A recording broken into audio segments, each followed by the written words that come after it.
বর্তমান সমাজের মানবিকতার অন্ধকার যুগে যেখানে নারীর নিপীড়ন, নারী নির্যাতন, ধর্ষণ একটি গুরুতর অপরাধ, যেখানে কিছু বুভুক্ষু চোখ সাপদের মতো গিলে খেতে চায় রূপবতী নারীর রূপ, সেই সমাজকে আমি ঘেন্না করি। সেই সমাজের সেই সব নরকের কীটদের বলি দেওয়া উচিত। আমার মনে হয় তারা জানেই না প্রত্যেকটা নারীর মধ্যে লুকিয়ে আছে আমাদের মায়ের রূপ। তারা জানেই না সৃষ্টির আদিদ্বার নারী দেহেই লুকিয়ে রয়েছে। আজকের ভিডিও টপিকটা এমন একটা ভিডিও টপিক যেটা হয়তো অনেকেই শুনে প্রথমেই একটা নেগেটিভ ধারণা তৈরি করবেন, কিন্তু বন্ধুরা আমি বলবো এই ভিডিওটা শেষ পর্যন্ত দেখুন। জানুন এক গুপ্ত সাধনার কথা, জানুন এক গুপ্ত পূজার আচার। বন্ধুরা তোমরা কে কোথা থেকে ভিডিওটা দেখছো সেটা অবশ্যই জানাতে ভুলো না।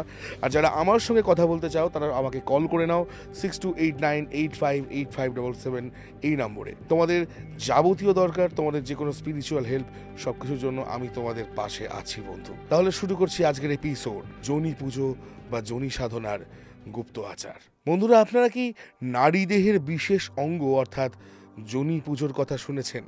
আপনি কি কখনো ভেবেছেন নারীর শরীরে যে অঙ্গ দিয়ে জন্মের সূত্রপাত সেটি যদি হয়ে ওঠে আধ্যাত্মিক সাধনার মূল কেন্দ্র? আমরা প্রতিদিন জীবনযাপন করি, কিন্তু সচরাচর খেয়াল করি না আমাদের জন্মের রহস্য লুকিয়ে আছে সেই এক গোপন দ্বারে। হ্যাঁ, আমি কথা বলছি নারী দেহের একটি গুরুত্বপূর্ণ অঙ্গ যোনি সম্পর্কে। তবে মনে রাখবেন, এখানে যোনি মানে কেবলমাত্র নারী দেহের অঙ্গ নয়।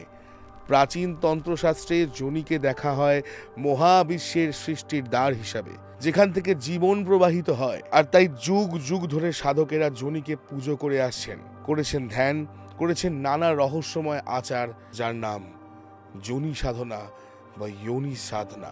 আজকের এই ভিডিওতে আমরা জানবো যোনি সাধনার উৎস কোথায়, কোন তন্ত্রশাস্ত্রে এটিকে এত উচ্চ স্থানে রাখা হয়েছে, প্রতীক হিসাবে যোনির গভীর আধ্যাত্মিক অর্থ কী, ইতিহাসে কোন কোন সভ্যতা ও ধর্মে এই পুজোর প্রমাণ পাওয়া যায়। আর সবচেয়ে গুরুত্বপূর্ণ প্রশ্ন হলো, আমরা কি আজও এই গোপন শক্তিকে অনুভব করতে পারি? যোনি সাধনার শিকড় খুঁজতে গেলে আমাদের যেতে হয় বহু হাজার বছর আগে, বৈদিক যুগে। বেদের মন্ত্রে যোনি শব্দ এসেছে বারবার।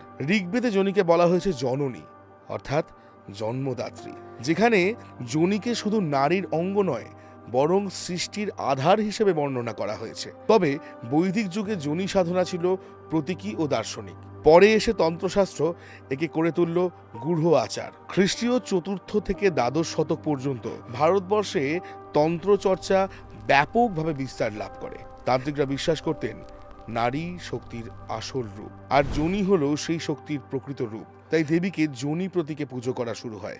মদ, মাংস, মৎস্য, মৈথুন ও মুদ্রা, যেখানে মৈথুন বা শারীরিক মিলন কখনো যোনি সাধনার অঙ্গ হিসেবে ব্যবহৃত হতো। শুধু মন্দির নয়, বাংলার গ্রামাঞ্চলেও একসময় যোনি পুজো প্রচলিত ছিল। মহিলা শক্তির প্রতীক হিসাবে লাল মাটি বা পাথরের তৈরি যোনি আকৃতির মূর্তি পুজো করা হতো। আজও কিছু তান্ত্রিক পরিবার, গ্রামীণ তান্ত্রিক পরিবারে এই আচার টিকে আছে, যদিও সেটা গোপনে। এবার আসি যোনি বলতে ঠিক কি বোঝায়। তন্ত্রশাস্ত্র ও যোগশাস্ত্রে যোনি শুধু জৈবিক অঙ্গ নয়, এর অর্থ আরও অনেক গভীর। যোনি মানে জন্মদ্বার, প্রতিটি প্রাণীর জন্মের সূচনা এখানেই। তাই যোনি হলো ব্রহ্মাণ্ডের প্রতীকী রূপ, যেখান থেকে সৃষ্টি অবিরত প্রবাহিত হয়। তন্ত্রে নারী হলো শক্তি আর পুরুষ হলো স্বয়ং মহাদেব শিব। শিব ছাড়া শক্তি অচল, আবার শক্তি ছাড়া শিবও নির্জীব। যোনি তাই শক্তির প্রতীক, দেবীকে উপলব্ধি করার সবথেকে সরল মাধ্যম। এছাড়াও আমাদের শরীরে 7টি প্রধান চক্র রয়েছে। এর মধ্যে মূলাধার চক্র অবস্থান করছে যোনি ও লিঙ্গের কাছাকাছি। এখানেই কুণ্ডলিনী শক্তি সুপ্ত থাকে। যোনি সাধনার মাধ্যমে এই মূলাধার চক্র জাগ্রত হয়, আর শক্তি ধীরে ধীরে মেরুদণ্ড বেয়ে উঠে সহস্রার চক্র পর্যন্ত পৌঁছে যায়। যোগে ও তন্ত্রে যোনির প্রতীক হিসাবে ব্যবহৃত হয় উল্টো ত্রিভুজ। এই ত্রিভুজ নারীর প্রজনন শক্তি ও সৃষ্টির গর্ভকে নির্দেশ করে। যখন যোগীরা হাত দিয়ে যোনি মুদ্রা করেন, বিশেষত বৃদ্ধাঙ্গুলি ও তর্জনী দিয়ে ত্রিভুজ আকৃতি, তখন সেটি নারী ও পুরুষের মিলনের প্রতিরূপ হয়। যোনি সাধনা মূলত এই দুই ধরনের পথ অনুসরণ করে। একদিকে আছে তান্ত্রিক রীতি, অন্যদিকে আছে যৌগিক ধ্যান পদ্ধতি। দুটিই শক্তিশালী, তবে উদ্দেশ্য ও প্রয়োগ ভিন্ন। এতক্ষণ পর্যন্ত যারা ভিডিওটা দেখলে তারা অবশ্যই কমেন্ট করে জানাও যে ভিডিওটা কেমন লাগছে। এবং আমি আবারও বলছি, তোমরা এই চ্যানেলকে অনেকটা ভালোবাসা দিচ্ছ, প্রচুর সাবস্ক্রাইবার বাড়ছে এবং আমি চাইবো এই চ্যানেলটা অনেক মানুষের পরিবার হয়ে উঠুক। তাই যারা এতক্ষণ পর্যন্ত ভিডিওটা দেখলে তারা অবশ্যই সব বন্ধুদেরকে এই ভিডিওটা শেয়ার করো, চ্যানেলটা সাবস্ক্রাইব করে বেল আইকন প্রেস করো। আর যারা আমার সঙ্গে সরাসরি কথা বলতে চাও, কোনো স্পিরিচুয়াল হেল্প চাও, বা চাও আমি তোমাদের এলাকায় আসি, এসে তোমাদের কোনো মন্দির, কোনো অলৌকিক পীঠস্থান, সেখানকার কথা সমস্ত মানুষের সামনে উপস্থাপন করি, তাহলে তোমরা আমাকে কল করো 6289858577 এই নাম্বারে। তাহলে ফিরে আসি আবার যোনি সাধনার তান্ত্রিক রীতির কথায়। তান্ত্রিক সাধনার মূল উদ্দেশ্য হলো শক্তির সঙ্গে সরাসরি সংযোগ স্থাপন। এখানে যোনিকে শুধুই প্রতীক নয়, বরং বাস্তব উপাসনার কেন্দ্র ধরে নেওয়া হয়। তাহলে কিভাবে হয় এই আচার? গুরু নির্দেশ অপরিহার্য। যোনি সাধনা কোনো সাধারণ পুজো নয়, গুরু ছাড়া এটি মারাত্মক বিপজ্জনক। তন্ত্রের গুরু শিষ্যকে মন্ত্র দীক্ষা দেন, পদ্ধতি শেখান এবং রক্ষা কবচ দেন। সাধারণত লাল ফুল, লাল চন্দন, ধূপ, ধুনো, মদ এবং কখনো কখনো মাংস ব্যবহার করা হয়। লাল রং এখানে প্রতীক, রক্ত, ঋতু, জীবনশক্তি ও দেবীর উগ্র রূপ। অনেক সময় পাথর বা ধাতুর তৈরি যোনি প্রতীককে পুজো করা হয়। আবার কখনো বাস্তব নারীকে দেবীর আসনে বসিয়ে তার যোনিকে প্রতীক হিসেবে মানা হয়। এখানে নারীকে দেবী রূপে পুজো করা হয়, আর মিলনকে শক্তি আদান প্রদানের আধ্যাত্মিক আচার হিসেবে মানা হয়। শিষ্য ও সাধক উভয়ে বিশ্বাস করেন এই মিলনের মাধ্যমে কুণ্ডলিনী শক্তি জাগ্রত হয় এবং শিব শক্তির মিলন ঘটে। এবার আসবো যৌগিক ধ্যান রীতির কথায়। সব যোনি সাধনায় শারীরিক আচার নেই। যোগপথে এটি সম্পূর্ণ ধ্যান ও মুদ্রাভিত্তিক সাধনা। সাধক বসেন পদ্মাসনে বা সিদ্ধাসনে, দুই হাত দিয়ে বিশেষ যোনি মুদ্রা করা হয়। বৃদ্ধাঙ্গুলি ও তর্জনী দিয়ে উল্টো ত্রিভুজ করা হয়। চোখ বন্ধ করে সেই মুদ্রার দিকে মনোসংযোগ করা হয়। ধীরে ধীরে শ্বাস প্রশ্বাস নিয়ন্ত্রণ করে মূলাধার চক্রে মন স্থির করা হয়। এই ধ্যানের মাধ্যমে কুণ্ডলিনী জাগ্রত হয় বলে বিশ্বাস করা হয়। এখানে কোনো বাহ্যিক প্রসাদ বা মদ ব্যবহার করা হয় না, সবই অন্তর্মুখী অভিজ্ঞতা। এছাড়াও আরেকটি রীতি আছে, লোকাচার ও গ্রামীণ রীতি। বাংলার গ্রামাঞ্চলে যোনি পুজোর কিছু সহজ রূপও দেখা যেত। মহিলারা গোপনে লাল কাপড়ে মোড়ানো মাটির যোনি প্রতীককে পুজো করতেন, আর এই পুজো করতেন সন্তান লাভ বা সংসারের সমৃদ্ধি কামনায়। কিছু তান্ত্রিক পরিবারের মতে অম্বুবাচী মেলার সময় নারীর ঋতুচক্রকে দেবীর শক্তি হিসেবে মানা হতো। গ্রামীণ সাধকেরা পূর্ণিমার রাতে নদীর ধারে যোনি মুদ্রা করে ধ্যান করতেন। এবার আমরা জানব ভারতের কোন কোন স্থানে এই সাধনা করা হয় বা করা হতো। প্রথমেই যার কথা মাথায় আসে তা হলো কামাখ্যা মন্দির। এটি নিঃসন্দেহে যোনি সাধনার সবথেকে বিখ্যাত কেন্দ্র। কামাখ্যা মন্দিরে একটি প্রাকৃতিক পাথরের ফাটল আছে, যেখান থেকে জল নিরন্তর প্রবাহিত হয়। এই ফাটলকেই দেবীর যোনি রূপে পুজো করা হয়। বছরে একবার আষাঢ় মাসে মন্দির বন্ধ থাকে 3 দিন। বিশ্বাস করা হয় এই সময় দেবীর ঋতুকাল চলে। এই সময় লক্ষ লক্ষ ভক্ত মন্দিরে আসেন। তান্ত্রিকেরা বলেন এই সময়ে শক্তি সবচেয়ে প্রবল থাকে, তাই গোপনে যোনি সাধনা সম্পন্ন করা হয়। দেশ বিদেশ থেকে শত শত তান্ত্রিক এই সময় কামাখ্যায় জড়ো হন। তারাপীঠের খ্যাতি মূলত শ্মশান সাধনার জন্য, কিন্তু এখানেও যোনি পুজোর বিশেষ গুরুত্ব আছে।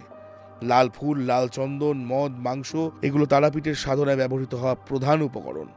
অনেক তান্ত্রিক রাতে শ্মশানে গিয়ে যোনি প্রতীক পুজো করেন। কালীঘাট শক্তিপীঠ হিসেবে প্রসিদ্ধ। এখানেও যোনি সাধনার কিছু আচার প্রচলিত আছে, এটা শোনা যায়, যদিও প্রকাশ্যে তা হয় না।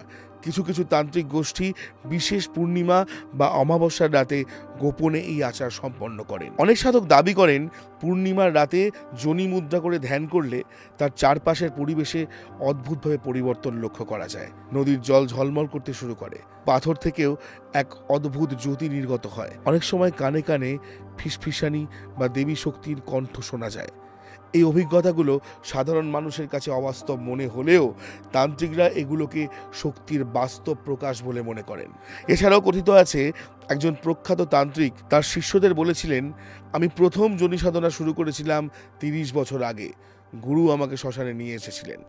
যখন মন্ত্র জপ শুরু করলাম, হঠাৎ মনে হলো কেউ আমাকে শক্ত করে ধরে রেখেছে। চোখের সামনে অদ্ভুত আলো। আমি ভয় পেয়েছিলাম, কিন্তু গুরু বললেন, ভয় করো না, এটাই দেবীর স্পর্শ। আপনি কি কখনো ভেবেছেন একটি সাধনা যেমন আপনাকে মুক্তির পথে নিয়ে যেতে পারে, তেমনি ভুলভাবে করলে আপনাকে ধ্বংস করতে পারে? এখন সেই কথাই বলবো। প্রথমেই আসি সুফলের কথায়। যোনি সাধনা কেন মানুষ প্রাচীনকাল থেকে করে আসছেন? যখন সাধক যোনি প্রতীক সামনে রেখে মন্ত্র জপ শুরু করেন, তখন ধীরে ধীরে মন শান্ত হতে থাকে। দৈনন্দিন জীবনের দুশ্চিন্তা, ভয় বা অস্থিরতা যেন মিলিয়ে যায়। মানসিক শক্তির জন্য সাধনা গুরুত্বপূর্ণ। তন্ত্রশাস্ত্র অনুযায়ী আমাদের শরীরের 7টি প্রধান চক্র আছে। মূলাধার চক্র সুপ্ত অবস্থায় থাকা কুণ্ডলিনী শক্তি। যোনি সাধনার মাধ্যমে এই শক্তি জাগ্রত হয়। ধীরে ধীরে তা মেরুদণ্ড বেয়ে সহস্রার চক্রে পৌঁছায়। আসলে কুণ্ডলিনী জাগরণ মানে হলো নিজের ভেতরের সুপ্ত শক্তির বিস্ফোরণ। এরপর আসে সবচেয়ে গুরুত্বপূর্ণ অংশে, এর বিপদ কি? যদি গুরু ছাড়া সাধনা করা হয় তবে মন বিভ্রান্ত হয়ে যেতে পারে। ভুল মন্ত্র জপ করলে ভয়ঙ্কর স্বপ্ন দেখা দিতে পারে। অনেকে অদ্ভুত শব্দ শুনতে পান বা অযথা আতঙ্কে ভোগেন। এমনকি ইতিহাসে অনেক সাধক আছেন যারা ভুল পথে গিয়ে মানসিক ভারসাম্য হারিয়েছেন। হঠাৎ অসুস্থতা, গৃহে অশান্তি, অদ্ভুত দুর্ঘটনা এসব হতেই পারে। তাই গুরু ছাড়া এই সাধনা ভুলেও কেউ করবেন না। আমি আবারও বলছি, সাধনা করতেই পারেন, কিন্তু গুরু ছাড়া এই সাধনা করবেন না। শাস্ত্রে স্পষ্ট বলা হয়েছে, গুরু ছাড়া যোনি সাধনা করলে মৃত্যু অনিবার্য। এখানে মৃত্যু মানেই হয়তো শারীরিক মৃত্যু নয়, কিন্তু জীবনযাত্রা ধ্বংস, মানসিক ভগ্নতা বা আকস্মিক বিপদের রূপে আসতে পারে। যারা আমার চ্যানেল নতুন, তারা চ্যানেলটি সাবস্ক্রাইব করে বেল আইকন প্রেস করে রাখবেন। আর আমার যারা সাবস্ক্রাইবার তাদেরকে আমার অনেক অনেক ভালোবাসা। তোমরা সকলে জানাও তোমরা কে কোথা থেকে দেখছো, এবং আবারও বলছি, যারা আমার সঙ্গে কথা বলতে চাও, যে কোনো স্পিরিচুয়াল হেল্প তোমাদের যদি লাগে, তাহলে কল করতে পারো 6289858577 এই নাম্বারে। যেন বন্ধু, আমি সব সময় তোমাদের সঙ্গে আছি। তাহলে বন্ধু, আজ আসি। দেখা হবে নতুন কোনো এপিসোডে, নতুন কোনো ইতিহাস নিয়ে, নতুন কোনো অজানা রহস্য নিয়ে। ততক্ষণ পর্যন্ত সকলে ভালো থেকো এবং সকলকে ভালো রেখো।